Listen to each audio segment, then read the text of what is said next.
Je crois que le plus important, c'est de savoir pourquoi on défend l'écologie, en fait. Et ensuite, le moyen, on peut en discuter. Mais aujourd'hui, on est sur une planète qui va vivre sans doute sa 3e année la plus chaude de toute l'histoire de l'humanité. On sait qu'il faut faire face à ce problème. On sait aussi que les solutions existent. Et non seulement on n'en parle pas suffisamment, parce qu'on parle de plein d'autres sujets très périphériques, mais en plus, parfois, quand on en parle, on ne met pas en œuvre les solutions qui vont avec. Donc, les écologistes ont une responsabilité, c'est d'être à la hauteur de cette histoire, de porter ce projet et de faire en sorte que les choses se passent le mieux possible pour vous répondre sur la primaire. Vous savez justement ce que disait Emmanuel Cos, une petite primaire pour un petit parti. Elle a tort ou elle a raison ? Elle a le rôle de dire des formules méchantes sur ceux qui lui ont permis de devenir ce qu'elle était, donc ça ne mérite pas beaucoup de commentaires. Europe Écologie Les Verts qui va devoir néanmoins trouver une alliance. Vous parlez, je sais beaucoup, avec Arnaud Montebourg ou avec Pierre Laurent. L'objectif, c'est quoi ? C'est de partir seul et d'arriver groupé en 2017 ? L'objectif, c'est de proposer un projet de société à ce pays. Et c'est pour ça que je défends la République écologique. De dire, on ne peut pas rester englué dans nos difficultés sans ouvrir d'horizon.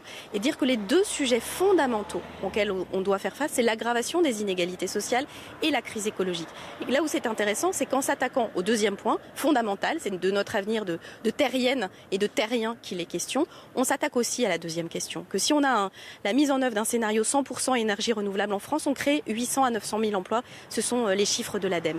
Donc la vraie question qui nous est posée à tous responsables politiques, c'est comment on répond aux enjeux de la période, pour de vrai, sans s'embarrasser de questions tactiques ou de questions personnelles. Et c'est ça qui m'intéresse profondément, d'œuvrer à ce rassemblement de toutes celles et de tous ceux qui ont envie de transformer la société dans le sens de l'écologie. Cécile Duflot, vous vous rassemblez donc à Lorient, vous êtes 4 en course dans cette primaire. Il n'y a pas Nicolas Hulot. Nicolas Hulot qui apparemment ne viendra même pas à Lorient. Est-ce que c'est un coup dur ? Je crois que vous savez, il est venu très peu, peut-être une fois, à nos journées d'été. Je suis même pas sûre d'ailleurs. Oui, bien sûr que ça aurait été un bon candidat, je l'ai dit, je continue de le penser. Il a fait un choix différent. Et pour une part, j'ai lu dans ses explications, parce que le combat politique est quelque chose de difficile. Et c'est vrai. Et donc il y a une grande tentation des politiques de prendre la tangente ou de faire des choses plus faciles. Et je pense au contraire que dans ce moment de difficulté, on a davantage besoin de politique et de gens qui s'engagent. Et c'est pour ça que notre primaire peut être un marchepied vers une nouvelle histoire, puisque tous les gens, à partir de demain ou après-demain, j'ai un doute sur la date, pourront s'inscrire pour 5 € sans autre engagement que celui de participer, de partager les valeurs écologistes et d'essayer de nous faire franchir une étape. Parce que le vrai sujet, c'est justement de sortir les écologistes de la minorisation, de ceux qui avaient raison sur l'alerte, qui ont des bonnes solutions, mais qui restent cantonnés dans un petit coin de la vie politique. Il faut devenir majoritaire, il faut que ces solutions soient mises en œuvre. Cécile Duflot, le parti Europe Écologie Les Verts qui traverse une crise existentielle, ça n'a échappé à personne, aussi une crise financière. Est-ce que vous pouvez nous confirmer en toute sincérité ce matin que oui, financièrement, à Europe Écologie Les Verts, en ce moment, c'est très dur ? Mais vous savez, ce qui est compliqué, c'est que moi, j'ai été secrétaire nationale de 2006 à 2012 et que j'ai vécu des périodes de difficultés beaucoup plus importantes que celles qu'on a vécues, notamment 2007-2008.